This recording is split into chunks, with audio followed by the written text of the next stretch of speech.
Selamünaleyküm qarindoshlar. Yana bir chiqish to'g'ri keldi.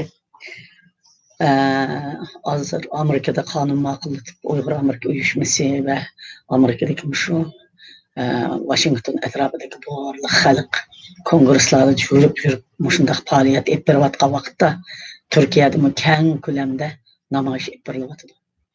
Bu namoyish olib berayotganlarning niyati yaxshi, to'g'ri.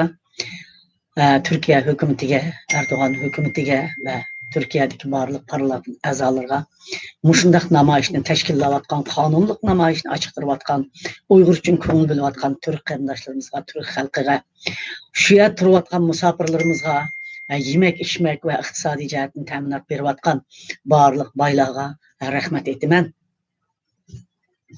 Mening qarindoshlarim, lekin mushundan foydalanib, yana bir qism qora niyatli odamlarni Xitoy o'tirg'i solmaydi degili bo'lmaydi. U nima bo'ldi desangiz, ash qora bayroq osqanlarni, qora bayroq esib, mushundaq qora bayroqqa oq xat yozganlar sizning namoyishingizning orasiga aralashib qolmasin.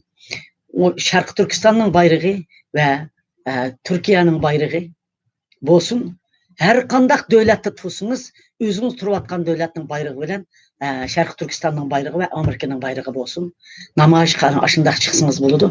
Boshqa qora xat, oq xat, boshqa bayroq akirishga ruxsat qilmang. Agar shundaq bayroqdan ikkisi paydo bo'lsa, har qandaq namoyishni Uyg'urlar taqab ketinglar.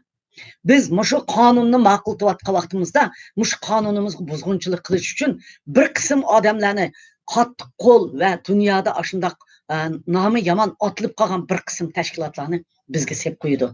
Selib bizni ma'lumotdan qildiganlar bo'ladi. Shuningdan diqqat qilishingizlarni, har qanday tashkilotda Uyg'urlarga igi chiqishinglarni, Turkiyada turayotgan chet eldagi tashkilotlarning hammasi Uyg'urlarni kim, qaysi tashkilot, nima qilib ochqidi, qanday yerda mas'ul, mushlarni bilib xalqni tashkillashinglarni umid qilaman. Rahmat.